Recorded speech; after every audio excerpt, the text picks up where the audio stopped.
फिर लिखते हैं सांद्रता के आधार पर विलयन। देखिए विलयन जो है इससे पहले जो बताया था वो था नंबर ऑफ जो सॉल्यूट्स होते हैं और सॉल्वेंट, यानी विलेय और विलायक के संख्या के आधार पे जो विलयन होते हैं वो 3 टाइप के होते हैं, जो बाइनरी, टर्शियरी और क्वाटरनरी। लेकिन सांद्रता यानी उसमें जो कंसंट्रेशन होता है उसके आधार पर विलयन कितने टाइप्स के होते हैं, तो 3 टाइप्स के होते हैं। एक होता है संतृप्त, एक होता है तनु विलयन और एक होता है अति संतृप्त।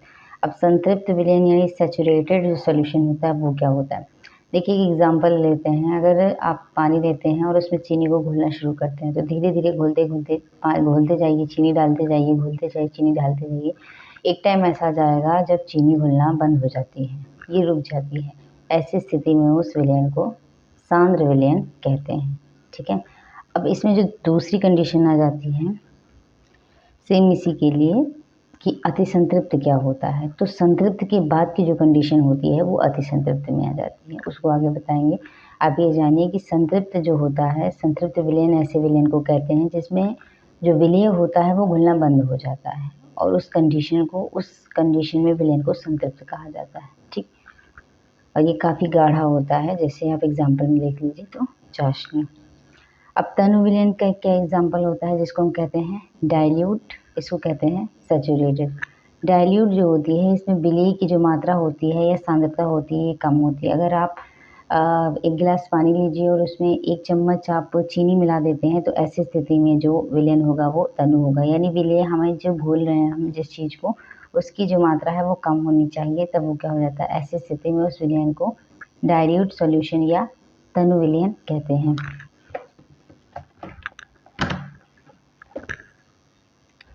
अब जान लेते हैं विलेयता क्या। देखिए विलेयता जाने से पहले इसी में जो तीसरा वाला पॉइंट हमारा था संतृप्त, अति तनु विलयन और उसके बाद अति संतृप्तता। अति संतृप्त विलयन की क्या कंडीशन होती है। देखिए संतृप्त करने के लिए आवश्यकता से जो अधिक, यानी किसी विलयन को संतृप्त का मतलब क्या होता है, एक ऐसी स्थिति जब जो विलय है हमारा घुलना बंद हो जाए।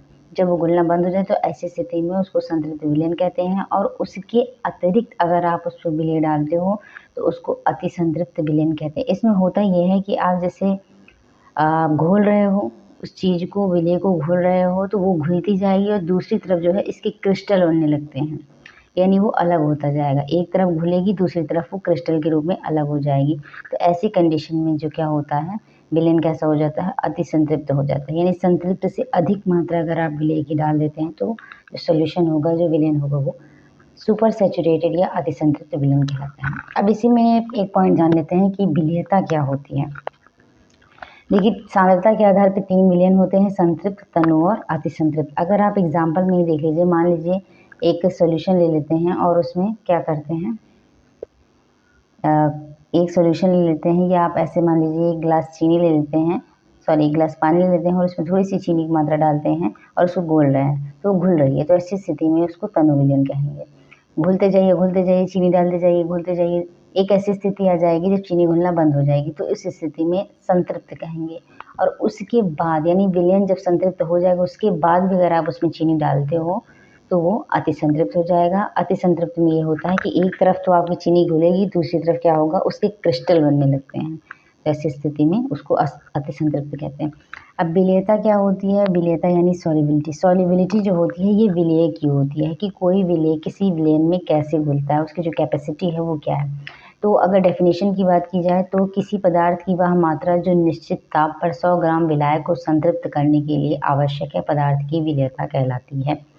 यानी कोई पदार्थ जैसे अब वो, क्योंकि हम विलायक में ही घोल रहे हैं तो ऑब्वियसली विलेय है हमारा, यानी जो विलेय की मात्रा होती है एक निश्चित ताप पर अगर 100 ग्राम आप विलायक लेते तो उसको संतृप्त करने के लिए जितनी भी विलेय पदार्थ की आवश्यकता होगी वो उसकी क्या कहलाएगी, विलेयता। यानी कैपेसिटी ऑफ डिजॉल्विंग, यानी घुलने की जो उसकी कैपेसिटी है उसको ही उसकी विलेयता कहते हैं। और यहाँ एक मानक परिभाषा दे दी गई है जिसको याद कर लिया जाता है कि किसी पदार्थ की वह मात्रा जो निश्चित ताप पर 100 ग्राम, यानी आपका विलायक कितना है 100 ग्राम, उसमें जो आप पदार्थ की मात्रा डालोगे जब तक वो संतृप्त ना हो जाए सॉल्यूशन, तो उसको पदार्थ की विलेयता कहते हैं।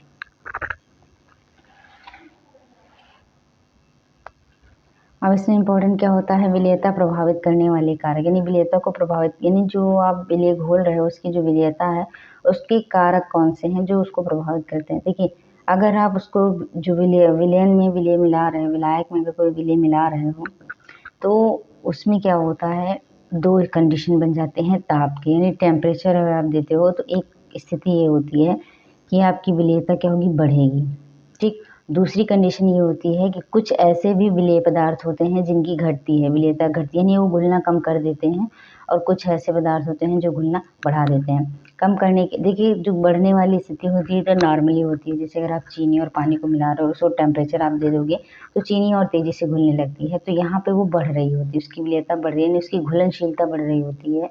लेकिन दूसरी तरफ कुछ ऐसे पदार्थ होते हैं जैसे कैल्शियम सल्फेट हो गया, कैल्शियम हाइड्रोक्साइड हो गया, इन्हीं की विलेयता ताप बढ़ाने पर घट जाती है, यानी अगर आप इनको ज़्यादा हीट दोगे तो ये कम घुलने लगते हैं, घुलना कम कर देते हैं। दूसरी कंडीशन होती है विलेय और विलायक की प्रकृति, यानी विलेय और विलायक हमारा नेचर में कैसे, देखिए प्रकृति में 2 चीज़ें आती हैं, विलेय विलायक। किसी पदार्थ की 2 तरीके की प्रकृति होती है, एक पोलर होती है, एक नॉन पोलर। पोलर का मतलब होता है ध्रुवीय, जिसमें ध्रुव बनते हैं, पोल बनते हैं, जो कि हमारा होता है प्लस,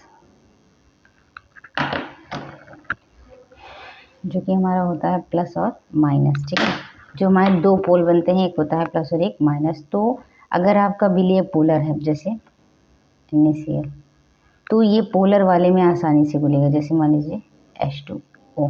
अगर आपका विलेय क्या है, नॉन पोलर है, जैसे शुगर, चीनी, तो ये नॉन पोलर वाले में भी आसानी से घुलेगा। कोई भी आप ले लीजिए नॉन पोलर सॉल्वेंट, कोई भी रख लीजिए, उसमें चीनी आसानी से घुल जाएगी।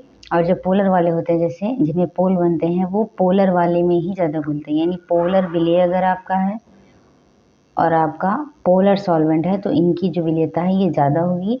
अब मान लीजिए NaCl को आप किसी नॉन पोलर में घुलोगे तो कम होगा, या आप शुगर को किसी और में घुलोगे तो कम होगा, लेकिन अगर आप उनको उन्हीं की प्रकृति में घुलोगे तो वो ज़्यादा घुलते हैं।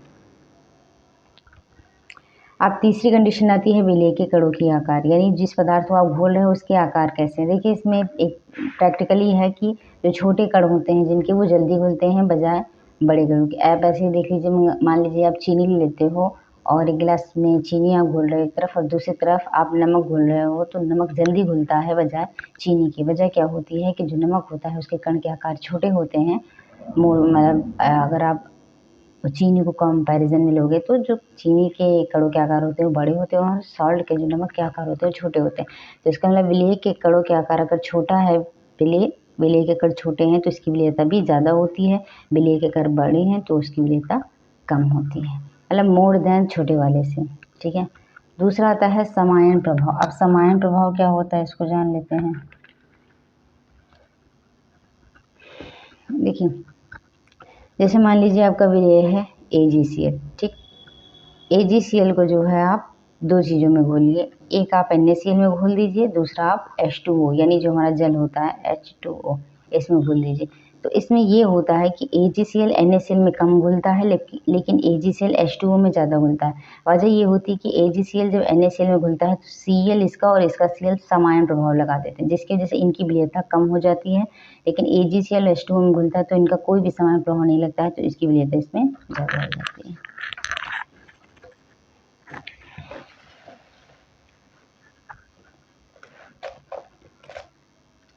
अब इसमें दूसरा जान लेते हैं कि नॉर्मेलिटी क्या होती है। देखिए नॉर्मेलिटी जो होती है उसी टॉपिक से है, सांद्रता के ही टॉपिक से है, जिसमें आपको मोललता पढ़ाया गया था, और अब मोल प्रभाव भी पढ़ाया गया था। तो अब नॉर्मेलिटी जो होता है, जो चौथा पॉइंट होता है, उसी को हम नॉर्मलता कहते हैं। अब नॉर्मलता कैसे निकालते हैं, 1 लीटर विलयन में उपस्थित ग्राम तुल्यांकों की संख्या, विलेय के ग्राम, यानी कोई विलयन लीजिए 1 लीटर, उसमें जो विलेय आपका जो घुला हुआ पदार्थ है उसके ग्राम तुल्यांकों की संख्या क्या होती है, उसकी उस विलयन की नॉर्मलता होती है, जिसको रिप्रेजेंट करते हैं कैपिटल N से।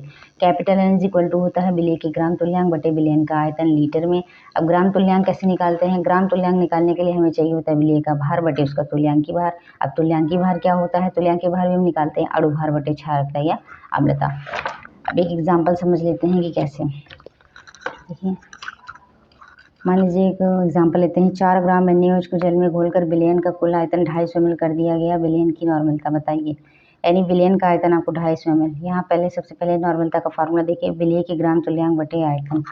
अब इसमें जो हमें दिया होता है, कभी भी न्यूमेरिकल लगाते तो सबसे पहले जो दिया होता है उसको हम लिख लेते हैं। तो इसमें विलेय का भार, यानी NaOH घोला जा रहा है, इसका मतलब विलेय हमारा क्या है NaOH। इसका भार कितना दिया गया है 4 ग्राम, और क्या लिखा है NaOH को जल में घोलकर, यानी जल हमारा क्या है विलायक, और विलायक का आयतन विलयन का आयतन कितना देगा 250 ml। तो ये हमारा 250 ml इसका विलयन का आयतन हो गया। अब अणु भार की हमें नीड होगी क्योंकि हमें क्या निकालना है ग्राम तुल्यांक। तो हम पहले ही निकाल लेते हैं NaOH का अणु भार क्या होता है। देखिए जब भी अणु भार निकालते हैं तो ये जो हमारे कंपाउंड में जो परमाणु होते हैं इनके परमाणु भारों को जोड़ दिया जाता है। तो Na का परमाणु भार 23 होता है, O का 16 होता है और H का 1 होता है। टोटल करेंगे तो आएगा 40, यानी इसका अणु भार कितना होता है 40। अणु भार परमाणु भार से निकाला जाए, परमाणु भार जो होता है आवर्त सारणी में दिया होता है, इसको आपको याद करना होता है।